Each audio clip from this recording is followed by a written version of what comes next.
All right, welcome back, everybody, to the Unboxing Judaism podcast. My name is Rabbi Aryeh Wolbe. And I'm Rabbi Yaakov Nagel.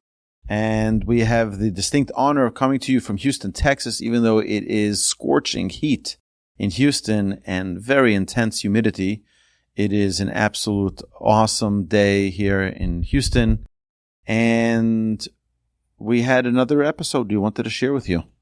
The topic today is a question that I get pretty often from students where they're asking, okay, we know that a married woman, according to the Torah, according to halacha, needs to cover her hair.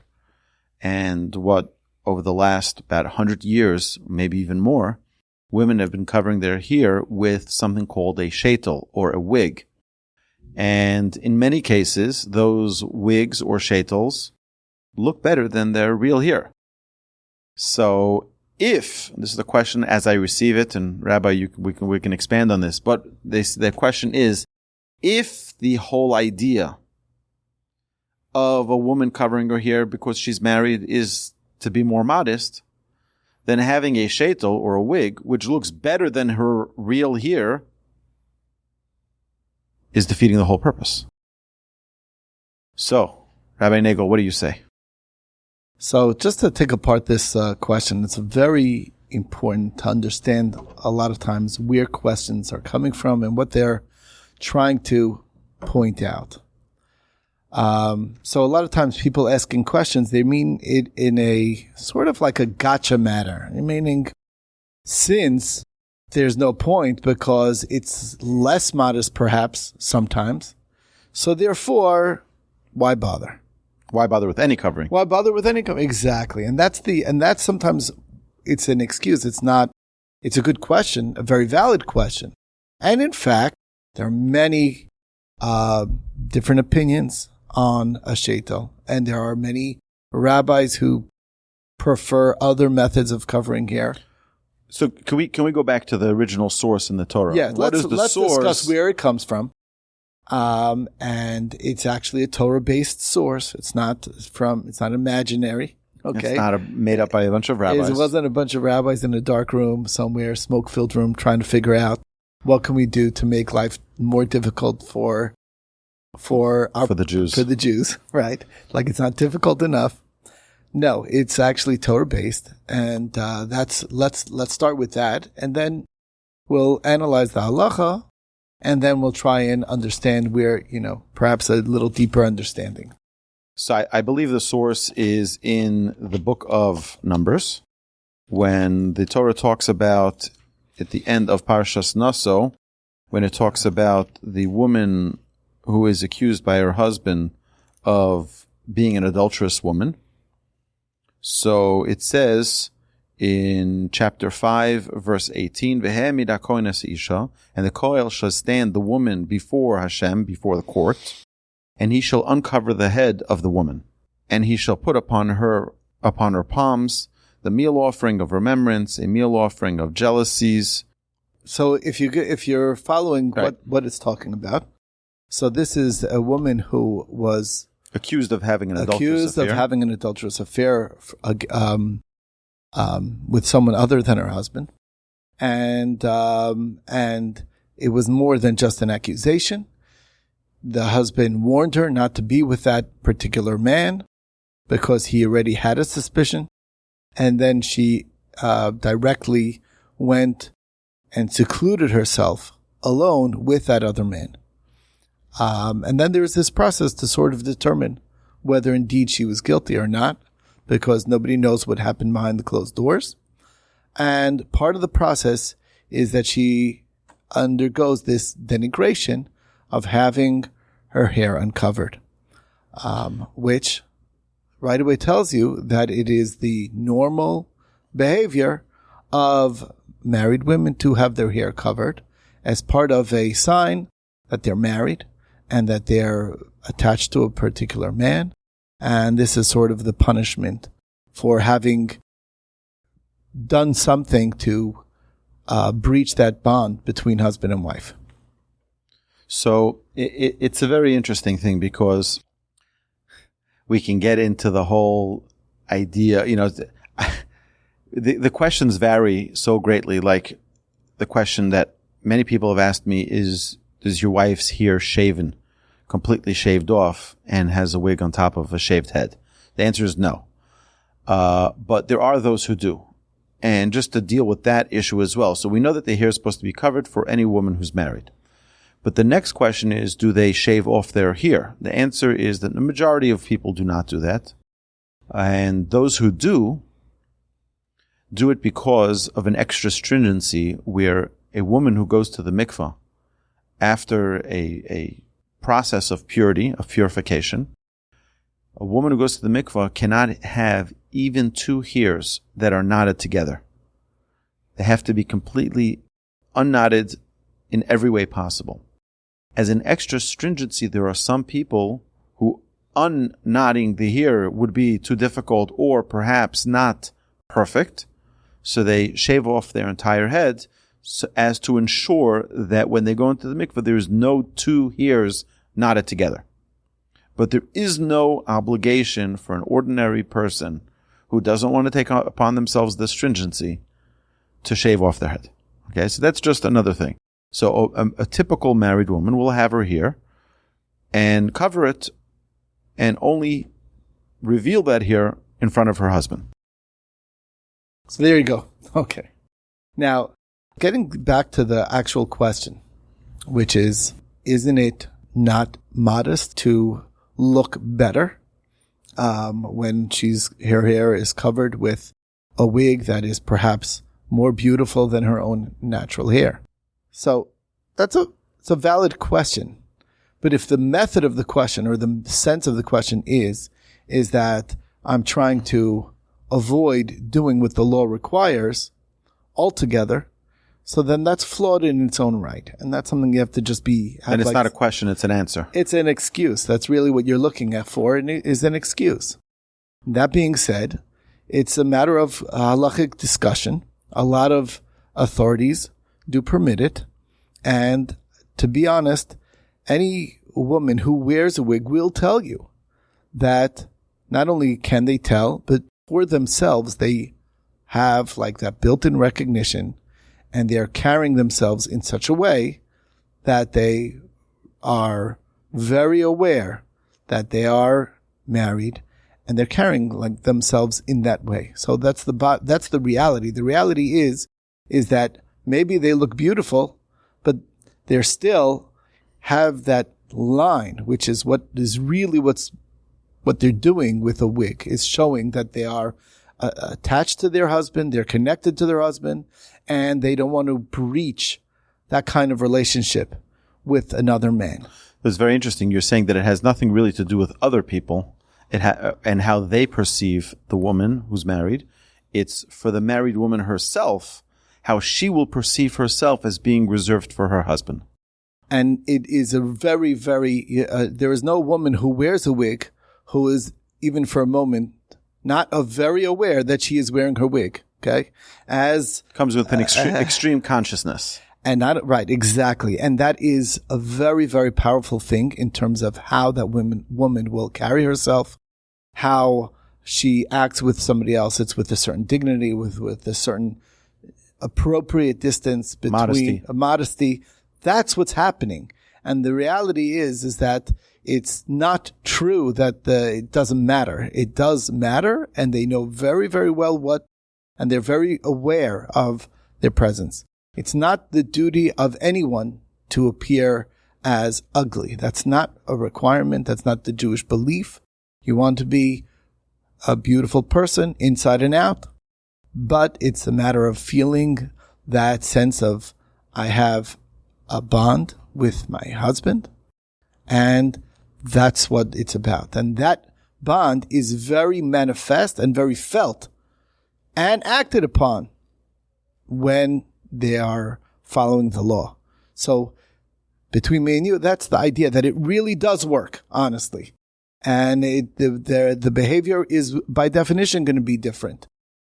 And that's why the question is not true. Doesn't work. It's not true that there is no difference. There is a very big difference.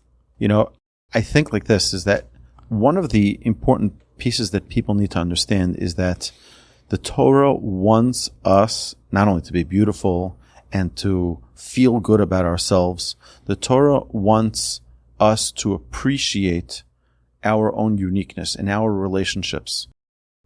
Meaning we have to create a barrier from there just being this open, casual conversation between a married woman and a man who she's not married to. And that's one of those things is here. Here's a very attractive component of a woman and can draw attention, can draw an attraction. And that's specifically the area where Hashem tells us in his Torah, that part should be reserved just for your spouse. And when a woman is married and has this recognition, this consciousness of her reserved status for her husband by having her hair covered, this will hopefully serve as an extra protective measure between her, God forbid, falling into a trap or in an unwanted relationship. And it's important to point out, and this is something that people sometimes also make a mistake. They are very careful about covering their hair, but in terms of the rest of, they can have that contradiction. The idea is not to be attracting attention in immodest clothing either. It's a whole picture of carrying yourself in a modest, very dignified way. That's part of the story. It's not just hair covering. It's the full picture of someone who is dignified, who is carrying themselves in that manner, is a queen. And just like that's the view of Judaism of the Jewish woman is they're a princess, they're a queen, and just like they're noble, and just like it's self-evident that a queen carries herself with the most dignity and carries herself in a very appropriate manner and is not very revealing. That's exactly what Judaism requires and expects of their noble women that are part of Judaism. The rabbis didn't make up the rules, and the rabbis don't want to make our lives miserable. Everything in Judaism is structured in a way to maximize our connection with ourselves, with our spouse, with the Almighty, creator of heaven and earth, and to bring out the absolute best in every single person and in every single relationship. So I just feel that it's a very important thing. Let's say, I just want to point out like this. Let's say there are opinions that do feel that a hair covering that's very attractive may be inappropriate. And it's an opinion, and it's definitely, there are authorities that feel that way, and understandably so. And according to that, those opinions, they don't approve of women wearing wigs. Exactly, and they want other forms of hair covering, they wear what we call a tichel in Yiddish. I don't know what the English word is. A scarf. In Hebrew, it's mitpachat. Mitpachat. It's like a scarf that many women wear. If you look in Israel, it's a lot more common. And I just want to point out, it's just a very important thing.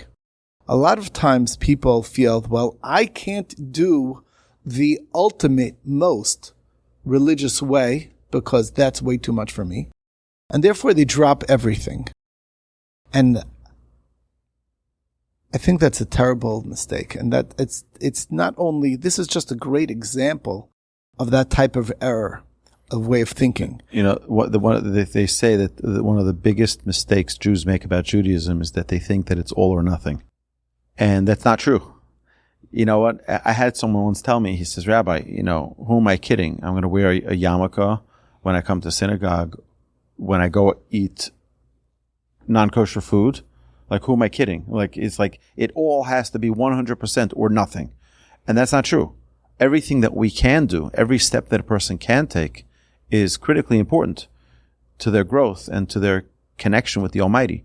So if a person says, oh, well, I didn't pray with the greatest intention, so therefore, I'm dropping it all. I'm dropping it all. No, that's not the way it works. Definitely a person should not think so. If a person says, well, I didn't wear tefillin for the first 30 years of my life, so then I forget about it. It's too late. It's too late. It's a lost cause. There's no such thing. There's no such thing. Every mitzvah brings our bond with the Almighty closer and closer. Right. And it's so important to think about in terms of, let's talk about in terms of a relationship. I think it's just a very good way to understand. If you have a spousal relationship and you know that there's certain things that annoys your spouse and it annoys them to no end, does that mean that you should do, and it's very hard for you to change that? It's just very difficult. It's something that's part and parcel of you or whatever it is. Does that mean you should give up? Does that mean that you shouldn't bother at all? Of course not. Yeah, that's a difficult thing. That's something that your spouse is going to work on, that you're going to work on. Maybe sometimes you'll be more successful. Maybe you'll be a little less successful. But that's no reason to give up just because you can't be perfect in every which way. It's foolish to think that we can be perfect in every way. It's foolish to expect of ourselves that we will always be perfect in every way. But the effort and whatever you can do, whatever you're in the level of being able to do, that's so much appreciated. That will be appreciated by somebody you have a strong relationship with. And even when you fail sometimes, but you're successful other times, that's also going to be appreciated. It's not a zero-sum game. That's so important. And I think that what's really behind this question is people feel that since it's too difficult, the entire thing, they give it up completely. And that, to me, modesty works that way as well as all the areas of the Torah. To the extent that you can be a little bit more modest, it's a different level. It's a world of a difference. It means so much more. So, we've had the incredible privilege of having so many people come to our house for Shabbos over the years that have come, and so many people have commented. They say, we pulled up here on Shabbos in our car, and we look and we see the women are so beautiful. The men everyone looks so regal. The children are dressed so refined. Like, how is this that all beautiful people live here? I said, you don't understand. There is a special beauty that comes with being private. There's an intrigue. There's an attraction that comes with being private. The world thinks out there that the more revealed someone is, the more attractive it will become. It's quite the opposite. It's the more someone is more modest, they become more attractive, they become more refined, they become more regal. It's like someone was saying to me, when the king was coronated just recently in England, so he said that all the women looked like they were Orthodox women because they were all covering their elbows, they were all wearing skirts that were covering their knees, and they looked like they were Orthodox Jews, but they weren't. That's royalty. That's what they look like, and that's what we look like, because we are royalty.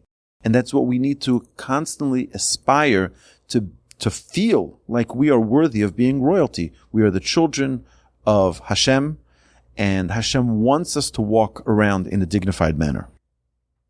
Just once we're on the topic, it's this dignity is not only manifest in dress. It's in so many areas of behavior, of how we talk, how we walk, how we act with one another. That dignity is so beautiful. It's something that when you see it, like you said, your guests notice it. It's something that stands out in such a positive, inspiring way, and that's really what it is. It's the full picture when you think about it, and it's so it's noticeable. I don't want to say that it's more attractive. There's no cheapening. You don't want to cheapen a human being. Is such a great creation of Hashem. Why cheapen yourself by removing the garb? On the contrary, use the garb as an opportunity to become more dignified. Anyway, beautiful. Okay. All right. Thank you very much, my dear friends. If you have any questions, please reach out to us at podcast@torchweb.org. I look forward to hearing from you. Rabbi Nagel looks forward to hearing from you. And we look forward to addressing your questions in future episodes. My dear friends, till next time. Amazing. Thank you so much.